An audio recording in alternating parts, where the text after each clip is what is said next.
Most of what I believed about life turned out to be wrong. Not completely wrong, but just enough to take me in the wrong direction for far too long.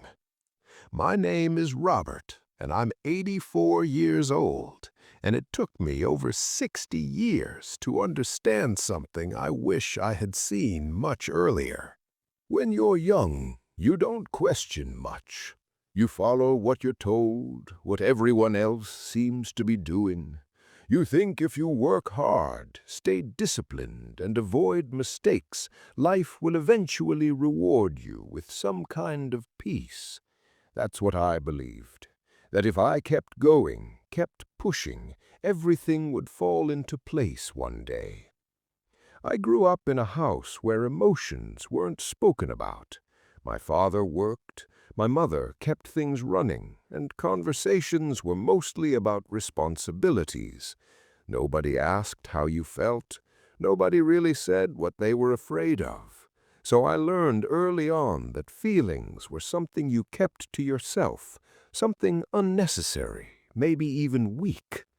I carried that into adulthood without realizing it. I became the kind of man who focused on doing, not feeling. I built a career, raised a family, paid the bills, and stayed consistent.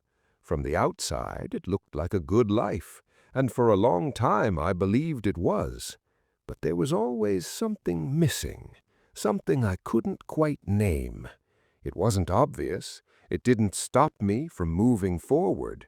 It just sat quietly in the background, like a room in the house I never opened. When my children were young, I loved them deeply, but I didn't know how to show it in ways they could feel. I thought being present meant providing. I thought guidance meant correcting. I thought strength meant staying steady, never letting emotions interfere.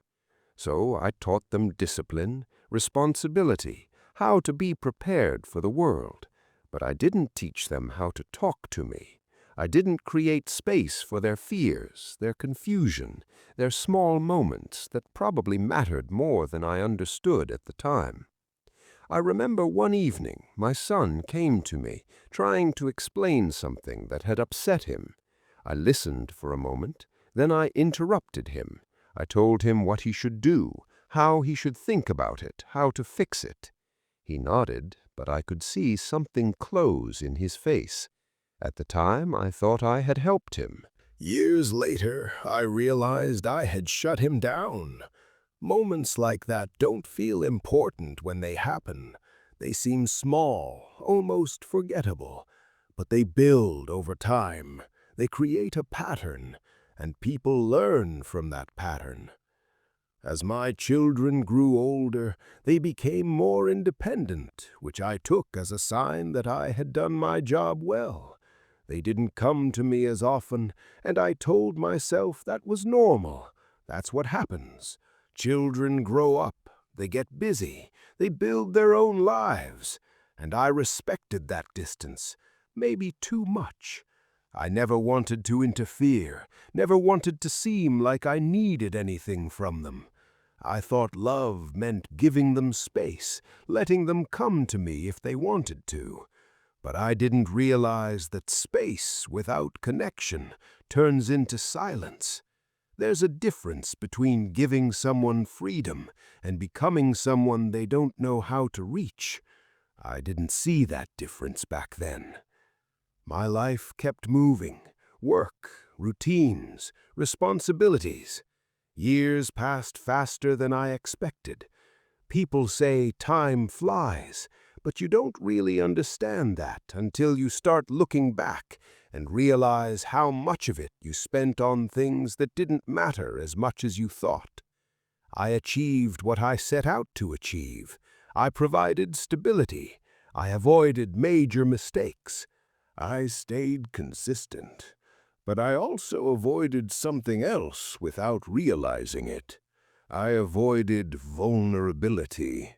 I avoided saying things that felt uncomfortable.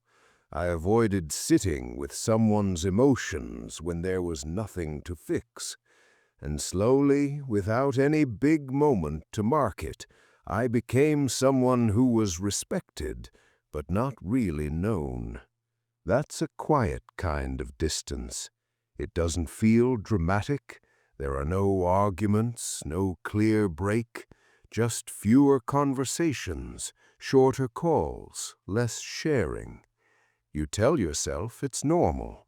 You tell yourself it's just how life works. It wasn't until much later that I started to question it. I remember sitting alone one afternoon, holding my phone, thinking about calling my daughter. Not because something was wrong, but simply because I wanted to hear her voice, and I realized I didn't know what I would say. That thought stayed with me. Not knowing what to say to your own child, that's not something that happens suddenly. That's something that builds over years. So I started looking back, not at the big moments, but at the small ones, the conversations I cut short, the times I chose advice over understanding, the moments I could have asked one more question or just listened a little longer. And slowly something became clear. The problem was never that I didn't care. The problem was that I didn't express it in a way that could be felt. I thought people should understand love without words. I thought my actions were enough. But actions without connection can feel empty, and silence, even when it comes from strength, can feel like distance. It took me more than 60 years to understand that relationships are not built on what you provide, but on how you make someone feel when they are with you. Not when everything is going well, but when they are confused or struggling or unsure. Those are the moments that define closeness. I missed many of those moments.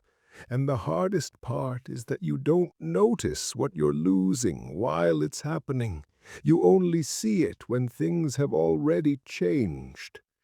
I don't tell you this because I think life is something to regret. It isn't.